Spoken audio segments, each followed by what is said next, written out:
everyone. This is Lorian Alexandre, and I'm involved with the Antioch Works for Democracy team, which is hosting, as many of you know, this series of activities across our university for the course of the next 4 months. Speakers, panels, employee days of action, a fund to support community, university engagement. And today we're really excited to host this panel. When I put out the call a couple of months ago and said, who's interested in maybe hosting a panel or something, our very own Cynthia McDermott responded, and I'm thrilled that she did. For those of you who don't know Cynthia, she was at Antioch for years, Antioch professor emerit, Fulbright scholar, and an expert in her work on democracy and education. Cynthia is going to moderate this panel. I just wanted to welcome everyone to a panel that's exploring something I can't imagine any more critical than the role of youth in the future of this democracy. We see it every day across every high school and college campus, practically every city across the country. Youth are organizing. And that's what this panel is about. And you all have heard me 100 million times, so I'm going to turn it over to Cynthia. I hope everyone who's here enjoys the format, the discussion, the chance to ask questions. See you later. Cynthia. Laura, thank you so much, and applause to you for all your work you've done for this Antioch Works for Democracy, and also thank Bill for his efforts in supporting all of this process. We've all been worried about democracy, and the more we talk about it and the more we act toward supporting it, the better the chances are that it will survive and move beyond all this fear that we actually have. So let me introduce Adam Fletcher to all of you, and then we'll get started with the actual conversation. And hello to all of my colleagues out there, Al in particular. It's great to see you. And Ryan, hi. It's been a while. Many years ago, good to see you, Al. Great to see you. Are you in your office? My home office. Oh, cool. All right. We owe each other a lunch or something. So many years ago, I just finished 52 years of teaching, and so I've been around a little bit. I was very interested in the work of individuals who are working with youth, who's working with youth and who's doing anything. And I found this connection to this guy named Adam Fletcher. And he was doing this thing that he created called Free Child. And I started reading about him, and I started reading about his connection and his belief in the power of youth to make decisions, to be engaged, to create change. And my students at Antioch were lucky enough, Adam came and spoke with them.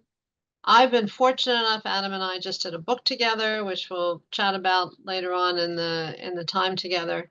And when Laura asked about putting together programs, it was absolutely logical to me that we would invite youth to come and talk with us about their perspective, because in higher ed, usually we're talking to each other. Adults are talking to adults. And so I asked Adam if he would, with his great expertise in youth engagement, if he would help us put together a panel to talk about what youth are doing to, quote, save democracy, to have that impact. And so I urge you to look at Adam's work and his website and introduce his work to everybody you know. He is unique in the world in doing this work because we don't trust young people very much in the world, and he does. And so I urge you to look at his work. I don't know, Adam, do you want to put something in the chat so people have your website? Sure. So if you have questions, by the way, as the panel goes on, just put them in the chat. I'll be monitoring the chat. And Adam, please take it away with our two wonderful guests. Awesome. Thank you, Cynthia. Mm-hmm. So Cynthia and I, we have a long conversation, ongoing conversation that's been going on literally for decades now. It was in the early 2000s that we first connected. And back then, I was the first ever student engagement specialist at Washington State's education agency. And in that role, I did a 5-year action research project focused on what students were doing to connect in schools in the most meaningful and substantive ways. I don't know if you remember 20 years ago in schools, but that was the days of No Child Left Behind and the giant lead ball that said standardized education. And it was rolling down the mountainside towards every classroom and every building. And I was holding up a sheet of glass that said student voice, trying to stop that ball. And people regarded what I was doing as being ridiculous. It was ineffective. It was non-essential. It was just, it was seen as being fluff at best. I did the project for 5 years and compiled research and data from 3,000 different visits with students and adults in education across Washington State and around the United States. I built out a website that focused on student involvement and youth involvement in communities, and it was all freechild.org. I put the link there in the chat in case you want to go look at it while we're talking today. But freechild.org, it was all focused on and still focused on youth engagement and this question of how young people connect to the world that they're in, part of, and living through all the time. I only cared about it because I came from that world. We were all young once.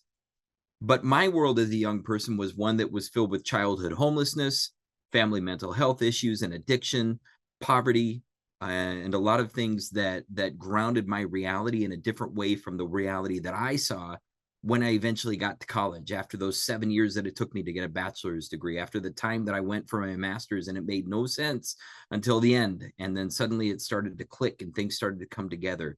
But by that point, I'd already been in my career as a frontline youth worker for 10 years. And by the point when I started Free Child, I had already worked with 1,000 young people in different cities across the United States through the AmeriCorps program, through local nonprofits, national organizations, a whole variety of different ways. I just took these jobs because they felt good, they looked right. But in 2001, nobody was talking about the power of youth on a local level, in a real way, in a tangible way, young people who didn't fit the traditional narrative. Because everybody that they talked about, that they were youth leaders who were saving the world, they always looked like me, right? They were the loudest white guy at the front of the room making noise. And they didn't look like young people of color. They didn't look like low-income youth. They didn't look like non-English speakers or English as a second language speakers. They didn't look like homeless young people. They didn't look like so many young people who are now at the very front lines of this work that we are going to talk about today. A few years ago, Cynthia and I had a long conversation about this. And after coming to Antioch and having an opportunity to talk with her students, we had a vision. We shared a vision. We developed a vision for how to put this work further out to the front of the conversation. And that's where this book that we're going to talk about today and this concept really emerged. We're at a crisis point, and you all know this because you're here. You are our choir. And I'm so excited to share with you new voices in this choir who actually sing better than we all do, no matter who you are right now. I'll guarantee you that you're going to have your socks knocked off. Not because they're superstar stellar students, which they are, not because they represent the coasts and all this variety of thinking and all that awesomeness, because they do, but most importantly, because they're actual young people who are living the reality that Cynthia and I talked about in this 300-page book that we love. It's called The Democracy Deficit Disorder, Learning Democracy with Young People. I just put a link there in the chat so you can go and check that out on Amazon and just take a look at it or get it ordered right away. Cynthia and I would like that because we want to share the word about the work of these young people who are doing this thing. But you see, one of the things that I found out really quickly through my work was that there are structural biases against young people, of course, because of their race, of course, because of their gender, because of their sexual orientation, because of their other identities. But there are also biases against youth just because of their age. They're not taken seriously. They're not seen legitimately. They're not given the opportunity to be authentic in who they are, how they are, where they are, and what they're doing. And so we wrote this book and we put that in there. And at the front of the democracy deficit disorder, we name that bias. We call it adultism. Adultism, bias towards young people that results in discrimination against youth. just because of their age. We also name a phenomenon that I call the youth industrial complex, and I spell it out quick. It's deep in this book, man. And we just spell it out and name the ways that government is working and schools are working and the private sector is working to enforce adultism, to make sure that young people don't believe that they have the power, possibility, and potential to actually change the world today. And then the rest of the book, more than half of it, is filled with the actual stories and the actual models and the actual reality of young people doing this work every day in every way. I'm super duper excited to have this conversation today. I'm honored and I'm humbled, and I really believe in the powerful potential of Kaylin and Yasemin, who are going to introduce themselves. I'm going to turn it over to you first, Yasemin, and just tell us who you are, how you are, where you are, and the whole 9 yards. Take it away. Thank you so much, Adam. So, hi everyone. I'm Yasemin Eksioglu, and I'm from Providence, Rhode Island. I'm currently going into my freshman year at UConn as a biology major, and I also currently work at a student-led organization called Providence Student Union as an alumni and a co-director of our financial aid program. And there I actively work with youth in social, educational, and political justice areas. We do a lot of workshops that are geared towards youth and adults. We also actively participate in protests. Just this weekend, we went to a protest for Sonia Macy, and we did a whole workshop on that as well. And that's just like kind of something that some of the stuff that we do. We also, one of our other big projects was Counselors Not Cops, which effectively focused on keeping cops out of schools and counselors in. And that's a little bit about me. I'll turn it over to you. Kaylin, give us the lowdown. All right, well, hello, my name is Kaylin Cambridge. I'm currently a junior at California State University, Northridge. What I do for youth and democracy, I actively work at the polls. So as a poll worker and someone who sets up the ballots at every poll. So for the greater area of the Valley, so Valencia, LA, sort of Burbank, I set up polls there. I just really kind of broke into college here. So when I was in high school, I was in the Black Student Union as a treasurer, and I was a president of the Associated Student Body, so student body president. I haven't quite infiltrated any of my unions here at school yet, but I'm working on it. Just give me a minute, I'll be there. But what I actively do is I have conversations with youth, and I try and get them involved. So I try and get them to work at the polls, to get to protest. The best thing that we can do is have, conversations, and that's what I do with people my age. I try and get them involved. That's the best thing we can do. Be still my beating heart. Much love and respect for everything that both of you have going on, that you've done already and that you have ahead of you. I mean, it's awesome. In this conversation today, we're going to, the three of us, and Cynthia is going to jump in wherever she wants. We're going to talk about democracy. We're going to talk about this disorder, this thing that's at the heart of this conversation, the democracy deficit disorder.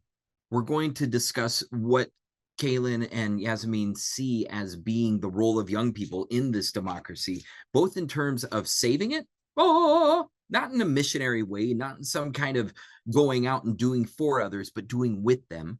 They're going to talk about that and really explore it.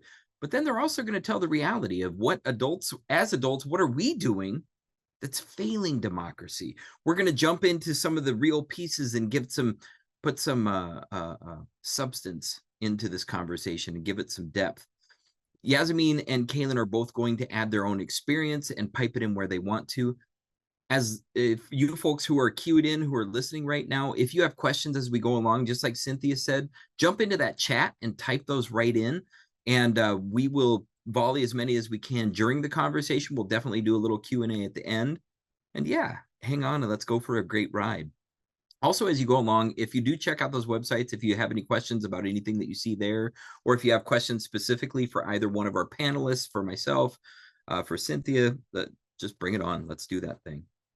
So with that said, And Kaylin and Yasemin, I'm just going to let you volley back and forth as you want to. Let's talk about democracy, just that real basic conversation. From your perspectives as young people in the world today, what is democracy? How do you define it? What does it mean to you?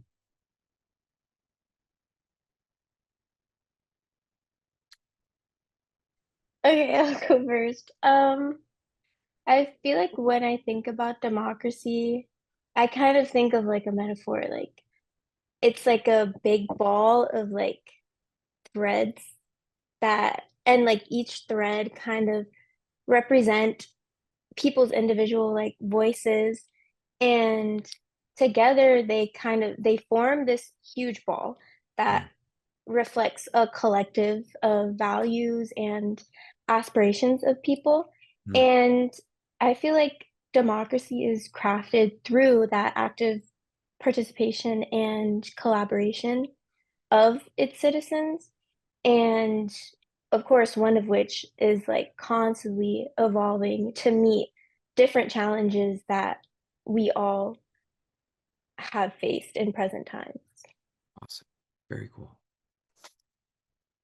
And see, well, I define democracy as an opportunity. It's an opportunity for people of all backgrounds to kind of come together and vote for what they believe in, what they need for a country, for any sort of system to succeed. So I find it important that democracy stays alive because it has been under attack, but it's definitely a system for us to all come together and get things done, essentially.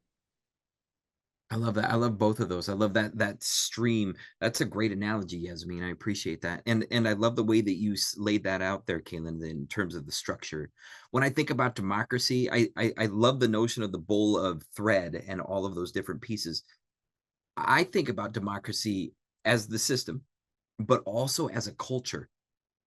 And the third part as a feeling, as something inside of me. So it's like a three-legged stool: the culture, the structure, and the attitude.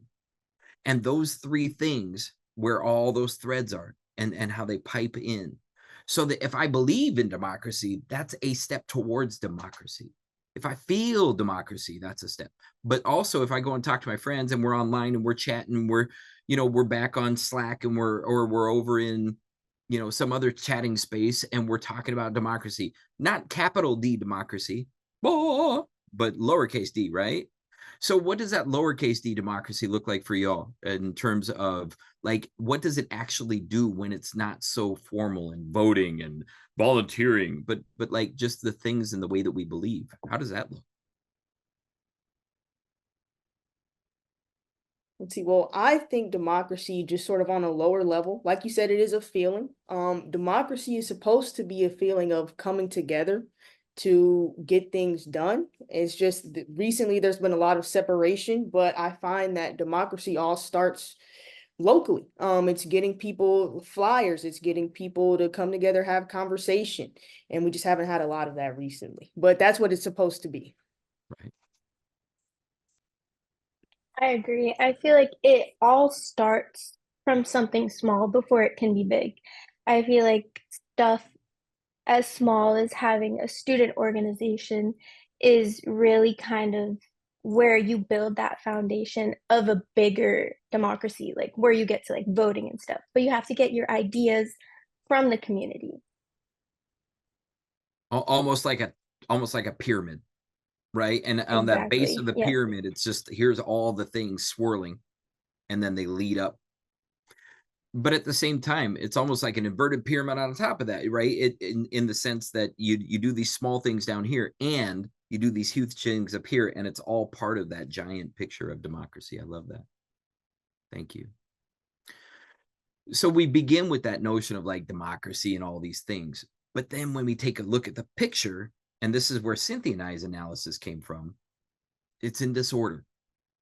Not just disorder like, oh, it's all messed up, but like disorder as in our thinking, our feeling, individually and collectively, there's something broken.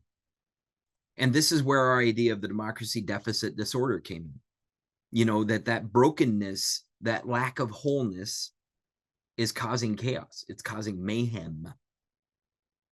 Tell us what you think about that disorder. What does it look like to you? And just what are your responses in general to the notion a democracy deficit disorder in our society today?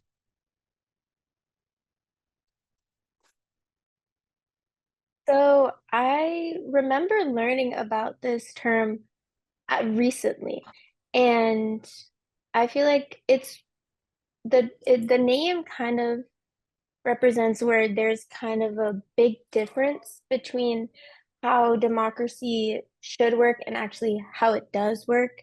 And, where democratic processes are not really working effectively, which kind of leads to a really big disconnect between the needs of the public and the actions that the elected officials are actually doing.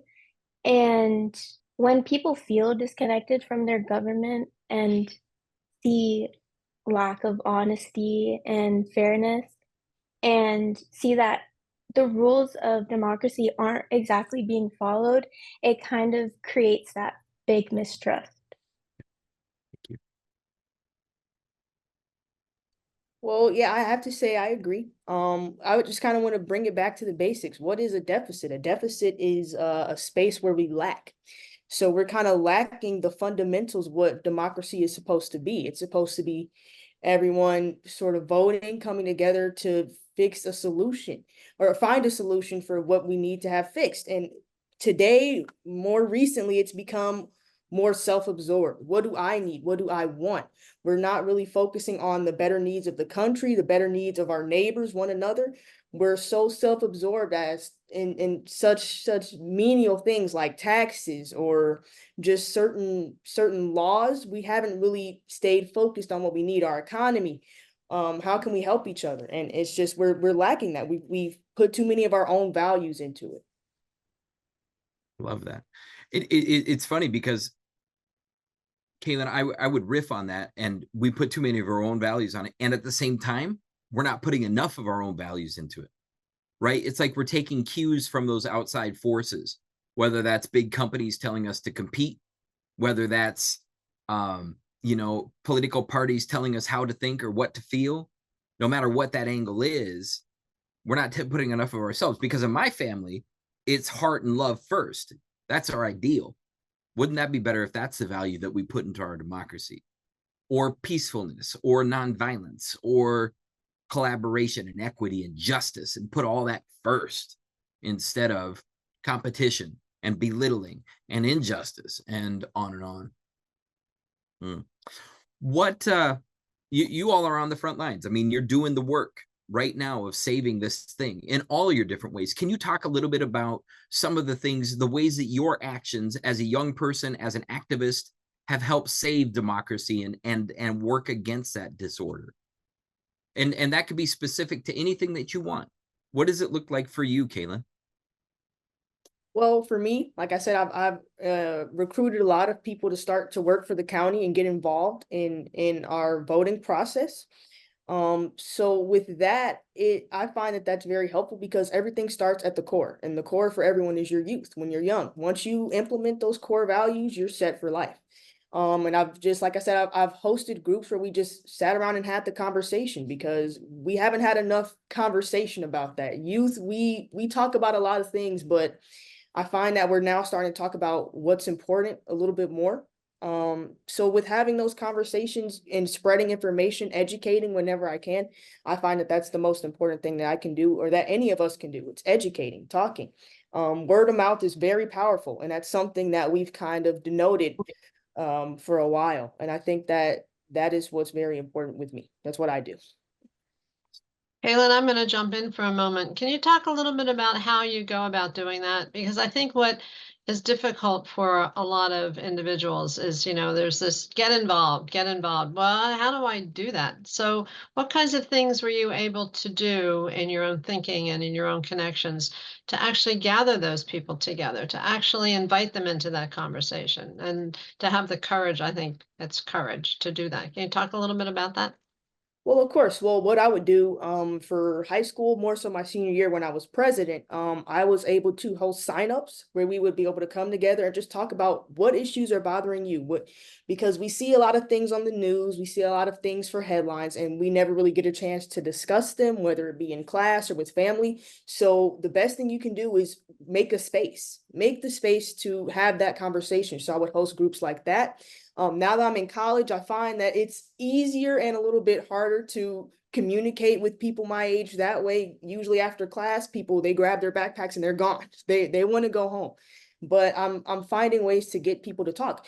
Just hosting groups. Like I said, I would do a sign up, or sometimes I would create a group chat just to get those thoughts and feelings out, because people need to be heard. That's a key point in democracy. It's feeling that you need to be heard, feeling that your vote matters. And I find that whenever we would have those conversations, sometimes people would come and they would be a little bit more timid in the beginning. And then as it would progress, you would see like, wow, this person is very passionate. They just never had the outlet, or they never had access to any resources that would sort of uplift their thoughts. So that's what I would do. And like I said, I would also get people involved with the county. So what I would do is I would call, I have a friend at the county, Carla. I would call her and I would get a bunch of people like signed up for poll working, or setting up with ballots, or working with AT&T, so they would get connections that way and helping that way. So I would sort of just get more people involved, just bring them in and give them the space.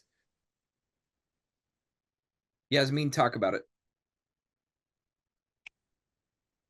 Talk about The your first reality, question. right? The reality Right. of your activism in relationship to saving democracy, and what that actually looks like in reality from what you've done. Right. So, like I said, I work at a student organization called Providence Student Union, and my work there primarily involves social and youth advocacy, where we encourage young people to get involved in their community, vote if they can, speak up for their rights. And I really feel that this kind of work is essential for like the health of our democracy, because it ensures that the voices of young people, who are most of the time underrepresented, are heard and considered in decision making, whether it's big or small. And I feel like it's that kind of activism that's truly the cornerstone of democracy. And it helps kind of maintain the strength of it by promoting that kind of civil engagement and, holding leaders accountable. And at my work, we've undertaken significant projects and protests to like address certain issues that directly impact students or the younger generation. Like I mentioned before, we've organized campaigns to keep police out of school and push for hiring counselors. And these are the kind of efforts that not only address immediate concerns, but also empower students to advocate for their own rights and the changes that they want to see in communities. And I feel like it's giving that outlet to students who have just like even an inkling of a voice that truly helps push that. Thank you. That's awesome. Cynthia, any thoughts about those? I just want to hear more from our guests, but I guess I think one of the things that happens these days, there's so many requests for us to be involved. And that's one of the reasons I asked Kaylin how she did that. And I think it takes some courage, ingenuity, creativity, whatever, to figure out how to take a step out beyond yourself and into the community, just to help people recognize what they could work on to make a change. So sort of, Yasemin, for you, again, how is it that your organization has had the courage, just like Kaylin was talking about, the courage to say, in spite of the things that might stop us, and I think Adam will come up to the adultism piece in a minute, but how was it that organization was able to transform from a silent perspective to an active perspective? And what kind of advice would you give the adults that are on the call to step up? Yeah, so our organization it was founded in 2010, I believe. And it was really about like kind of the Save Our Schools movement. Um, and from there, it was a very small, like, organizational group at first. Like, we didn't even have a space to work in as we do now. Now we do. We have our own building that's like in front of 3 major schools in our area. So we've really risen from the small student voices to like climbing that ladder into advocacy. And there's always been issues in our educational system. So it was taking initiative from that and kind of doing the protest, getting out there, getting students involved with their schools, or the students that wanted to get involved, even if it was 1 or 2 students, taking them and like projecting their voice out. And that's really how we gained so much traction in our area with workshops, especially with signups, flyering, like anything to get people involved. And really being a fan and follower of the Providence Student Union. It's worth mentioning that Philadelphia has a really powerful Philadelphia Students Union. Oakland has an active student union. There are other cities across the country that have various different student-led campaigns to transform education, K-12 public school education. They're fighting from the outside in, and they're not often greeted as partners by educators. So I would say this to any of our good MIT candidates and other folks in the teaching world: let's make space for students as partners in transforming education, just the way that Yasemin is explaining and so much more. Yasemin and Kaylin both, there's some questions coming up in the chat that I just want to, I guess I want to shine a light on. Cynthia mentioned courage. And the question in the chat, I wonder what got you both initially involved and caring so much about democracy and seeking a role to empower others. What gives you this courage? Why would a young person step out? I mean, come on, there's so many video games to play, and we got sweet new music coming out all the time. If you listen to the new Childish Gambino album, you know it's spectacular. And there's just so many things to distract and otherwise build that deficit. Why in goodness name would you step forward and do something as courageous, brave, and inspired as get involved in activism, as get involved in community organizing and doing things to build this democracy thing? What moves your soul, you specifically, you personally? What moved you into action? Well, I have a bit of a story here. I can touch on this. I remember when Obama was getting elected for the first time, we were voting for him for the first time. I had to go with my mom to the polls, and I went with her and we walked in. I just remember seeing the flags everywhere, and it was just sort of an energy in there. It was hopeful, and I liked it. And when it was time to vote, of course I'm not supposed to do this, but she let me put the stamp on his name when we voted for him. So I voted for him that first time, and then after he won, it was like, yeah, I did something, and it felt like I did it and I made it happen. And then the second time came around to vote for him again, and I was excited. I'm like, yeah, I was like, give me my sticker. I voted, even though it was my mother voting, but we did it together, and it felt like togetherness. Everyone in there was happy. They were glad to pick who they wanted because they felt like what they had going on, it mattered. And ever since then, I got involved into politics. My family is much older. I'm the only person in Gen Z in my family. It's a bunch of millennials, just me, and then a bunch of Gen A. So a lot of my family is much older. So I've had to hear these conversations, and of course, I'm an old soul, so I'm involved in these conversations, and I'm thinking, what can I do to make it matter? It's not just these adults here that have influence. I can do something as well. So after that, I got interested in student body. So even from a young age, a second grader, I was treasurer in elementary school. I was like, I want to be involved. And ever since then, I've been involved in every student union, every activist sort of unit that I could be involved in. And it started all when I was very young. So we just need to get Obama to run again, and that will get other young people inspired. No, I'm joking. Yasemin, how about you? What brought you into the fold, as it were? So I think it was PSU actually that really brought me in?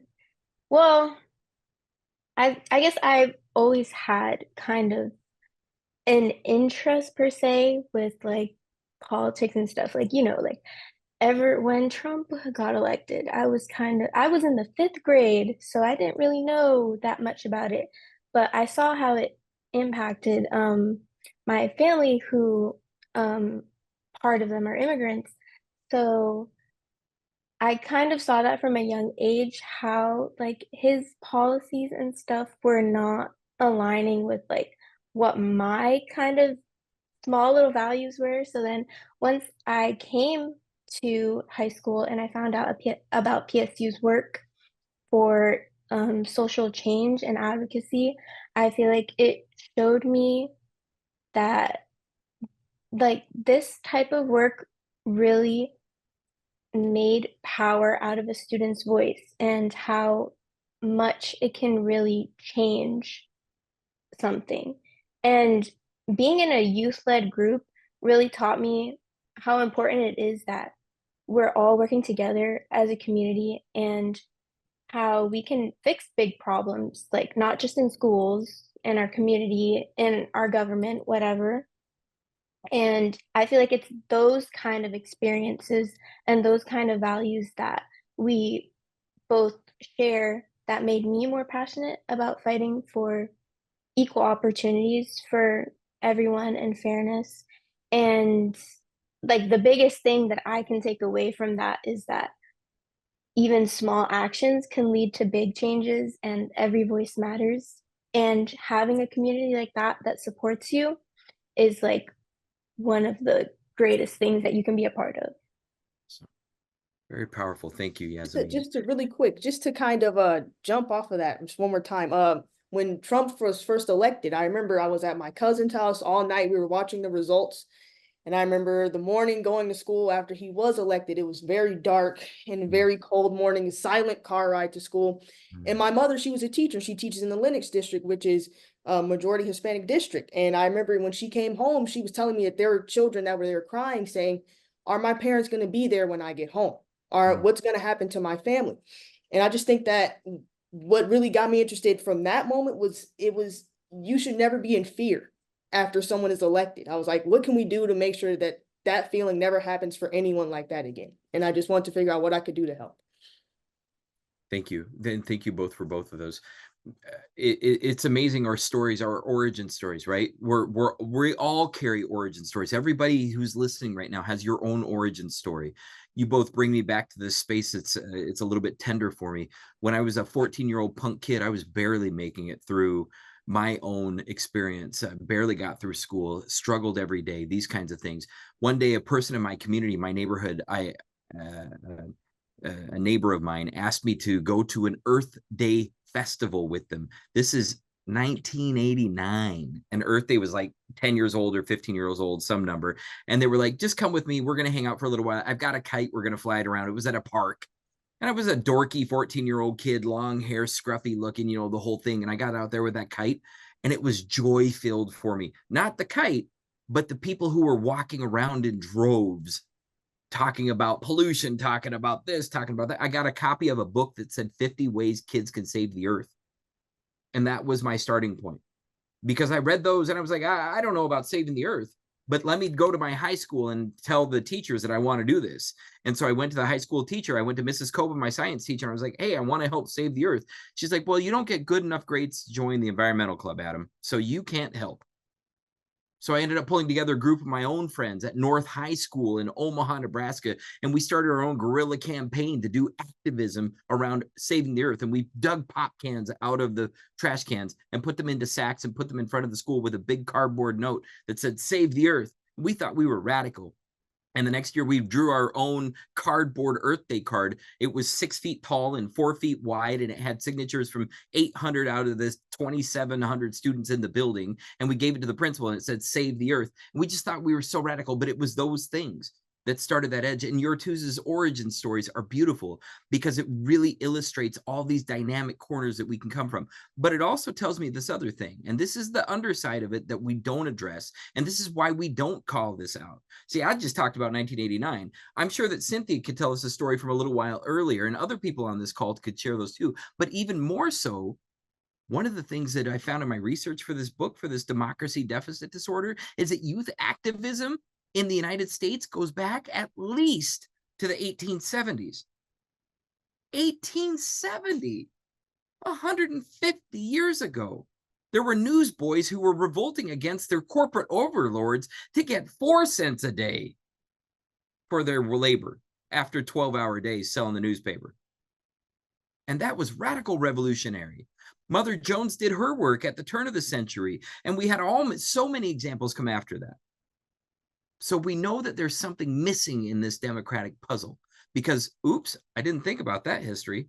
I just think about Hamilton and how great it was at Hamilton. Come on, man, what's the reality? And the reality is that there's a force working against young people called adultism. And what I would love to hear from you both in your own perspective, and again, you're only speaking for yourself. Yasemin, you're awesome. You don't represent all the Providence. You don't represent all the PSU. As cool as you are, you represent you. And same thing with you, Kaylin. There's no pressure. You don't have to perform or do anything right here. But the thing that I would love to hear from you about is, what am I doing to fail you? What is an adult doing? What are adults around you doing to fail democracy? Because it's not that you're the future in as much as you're the right now. So how can adults, how are we not doing this right, that we don't have a dozen young people on this call right now? How are we not doing this right, that your stories aren't filled with hundreds and thousands of people?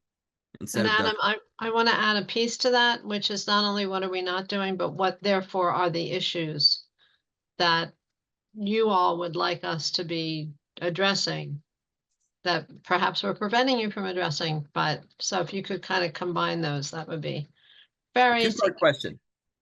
A two-part question. What are adults doing to fail you, and what are the issues that we should be addressing?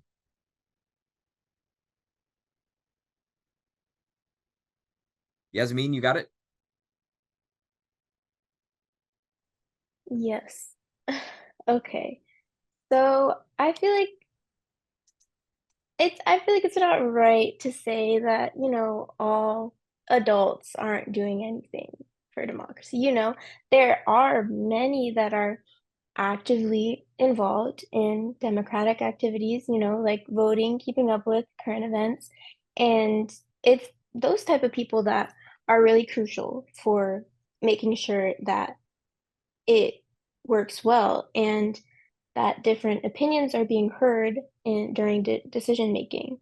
But, of course, when some adults don't get involved, when they don't vote, when they ignore important issues or avoid civic duties, that's where it really kind of weakens it. The lack of participation means that there are fewer people helping to shape policies and decisions, which can lead to choices that don't really reflect what most people want or need. And I feel like improve to improve it, everyone would need to play their part in a way, encouraging people to stay informed and to vote and to take part in like whatever rights they have is what will lead to decisions and policies that are fair and way more representative for a whole community. And that's really the only way that democracy works best for everyone. It's more effective that way. And I feel like by promoting engagement where it's kind of lacking, it will help address all of the members. And I feel like for me at least, a few of the issues that I feel like the younger generation is more interested in and more vocal about is definitely like social and racial justice. Young people, especially young people of color, are often fighting against racism and seeking equal opportunities, which of course is both powerful but also very sad to see that this is something that is happening. And we're involved in movements that are against police brutality, that are for fair treatment in schools. And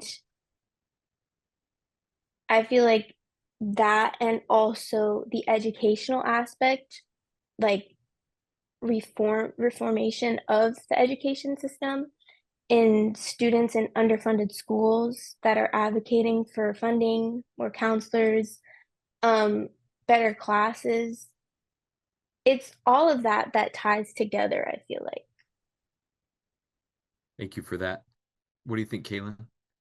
Well, I have my own term I like to use for how some adults are failing, because I agree, not all adults are failing, but a good amount where there's a bit of a problem. Something I like to call generational fear mongering. A lot of biases are not taught. Like this is an issue of nature versus nurture.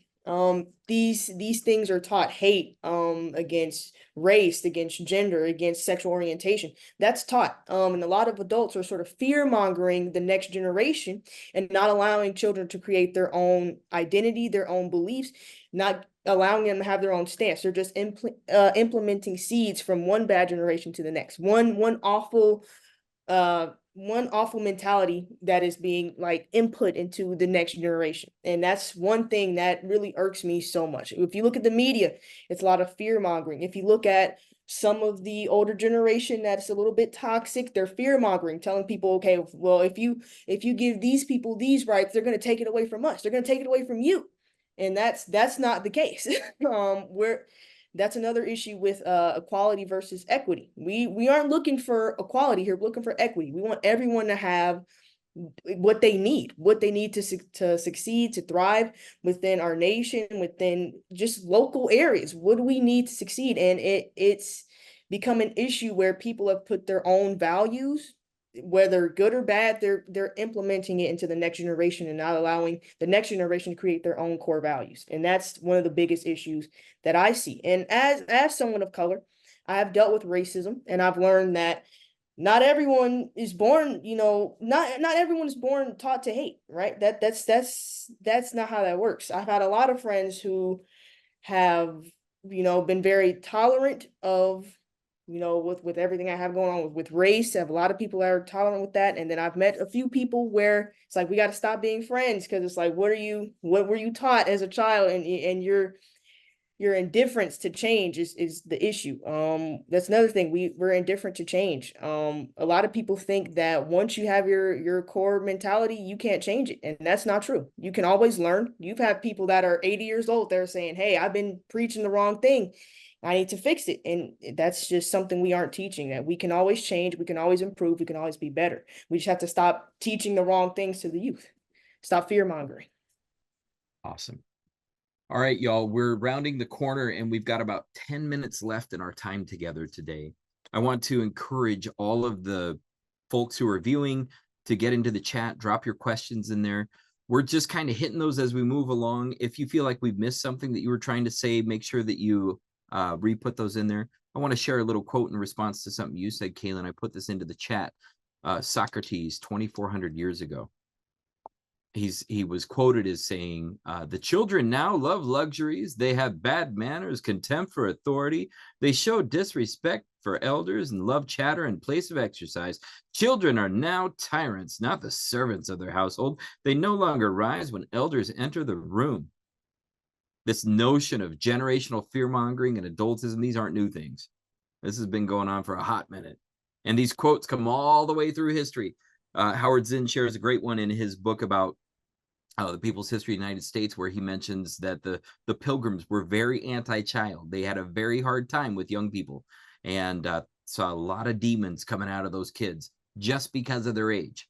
So that's, and I love to hear your different perspectives. Those are very, very cool and very necessary to bring out. I think in this dynamic of wondering about young people in our democracy, one of the things that we're tempted to do as adults is dismiss young people, dismiss youth, because they're young, and we sometimes do it inadvertently.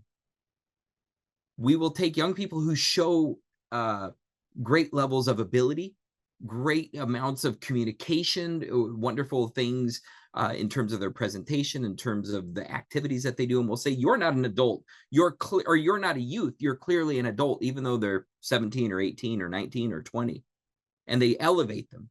But at the same time, if you're 21, or if you're not 21, you can't go to the liquor store. If you're not 18, you can't sign up for the army. If you're not, and so we're trying to acknowledge all of these efforts to bring young people into the fold. One of the things that we haven't mentioned so far, Cynthia dropped right there into the chat, and it's something that we talk about in our book, Democracy Deficit Disorder, is the movement to abolish the voting age.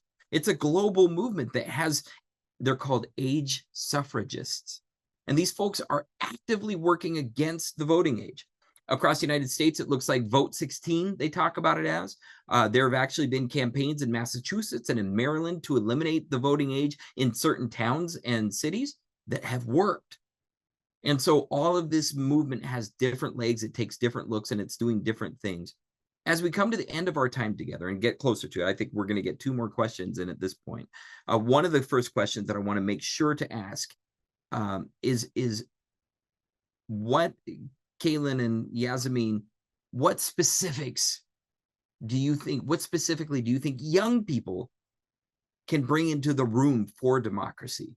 What are your talents? What are your superpowers that you have hidden inside of your cape or underneath your helmet, or your secret bands that you clink together? I don't know what superpowers are activated these days. Maybe it's rings, stones on your glove. I don't know. But what superpowers can you bring into our democracy that only youth can bring, and that you've both seen, witnessed, and in action, if not use them yourselves? What special powers do young people bring to democracy? Here's one thing here. I would say technology. Technology is the biggest thing.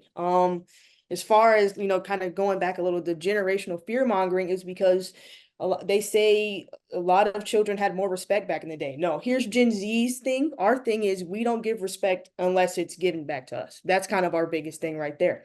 So now that we have the internet, and we have TikTok and Instagram, we have the ability to have these conversations on a global aspect. So with that, that's something that the previous generation did not have. My sister, she's a millennial. She had her flip phone. There's no way you could have possibly gotten that much information out on MySpace. It's not possible. But now we have the ability to talk and to have these conversations and to spread awareness. And that's another reason I think they want to ban TikTok and everything else, is because we've been able to put so much information out in such a vast way. And it's like, it's a problem for our higher ups, because it's like, you can't debunk it if we already all know. We know what's up now. So that is our biggest tool on technology. The newest generation is catching on to technology even faster. My nephew, 2 years old, he had an iPhone, and he had an iPhone that was better than mine, and he could use it better than me. And I was thinking to my sister, he doesn't need that, but he's able to use it. And now that we're all getting better with technology, we're going to be able to share more, do more, and be more. That's what I think. It's awesome. I definitely agree with that.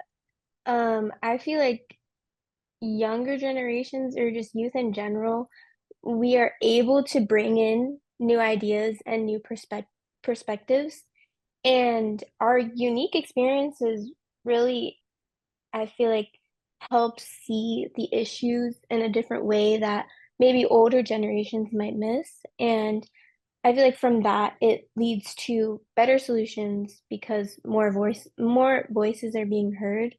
And I also feel like that we're more open to change, not saying that like you can't be older and have a change of heart, but I feel like we are more progressive in that sense, and we're more willing to change old ways, which then helps drive process. And we also have a lot of energy and passion. Like, I feel like we are very enthusiastic in the things that we care for and love. And by creating movements for social and political things, we are giving that energy to tackle big issues and therefore push forward to change policies. And by joining protests, by joining campaigns, by doing community projects, I feel like that's how we are able to make big impacts on the public decisions. And I feel like in that sense, we are more heard. Thank you both for those. We had a great question in the chat that I want to jump back to that Stephanie asked. Do you think that the issues that young people are addressing today in their individual communities are affected by their identities? One of the things that we talk about in the Democracy Deficit Disorder book is the notion that a young person who is an immigrant might have different things that they are addressing through their activism than a young person who was born in the United States, and on and on. Whether those are racial identities or gender identities or orientation or neurodiversity or whatever the ability is, do you think that that plays into our identities, play into our activism, and play into what we can bring and do with democracy? See, I definitely agree. Our identity plays a huge part in what we vote for, what we believe in for democracy. Like I said, just to kind of touch on it, not too much, but Project 2025 sort of attacks me in 4 different areas. 4 different areas. And I really, I don't want to get too much into that, but of course I want what's best for America, but I can't vote against myself or the people around me. So identity is important. You have to vote for someone who wants to uplift all of your backgrounds. So that's a big thing. That's a big thing. Thank you. Yeah, I feel like it's super important to have your own values, to have things that are personal to you and speak out uh, about them. Like, I may not look it, but my mom's Dominican and my dad's Turkish, so I'm like a nice, cute little mix. And I've seen things from both sides, and I live in a very diverse community, and I feel like the only way that there will be change is to have these types of diverse opinions. If we all have just like one straight line view of how something should be, we aren't going to grow, and the future is just, it's going to stay the same. And like she said, Project 2025 is horrible. It's so horrible. So, and there are so many people that may not even know what that is. And I personally vote would not vote for someone who has that kind of agenda or has any kind of agenda that is kind of against mine and that like wants to see people from my community out when, you know, immigrants and everyone there, like basically the foundation of America. Thank you both. That speaks to the question that just came up in the chat. And Laura, I hope you saw that or heard the responses right there. How are you feeling about the upcoming election? I want to give you both 30 seconds, and I'm sorry that it's not longer, but give us your final thoughts. What's the button you want to push on this? Well, with this upcoming election, I would like to say, wow, it's so many things. First, Project Coconut is a go. Team Blue, that's number 1. With this upcoming election, I would like to say that, man, there's so much you could possibly tap on. Just make the right decision. That's all I can say. Make a right decision for what's going on. He's trying to make America great again. America's not the same. We're never going to go back to how we were. We need to adjust and adapt to how we are now and make it great now. Not how it was before, but let's make a new America. Let's make something new, something better. That's what I think. So, vote blue, but Yes, vote blue. We do not need that old man in office. We need to get rid of these old white men.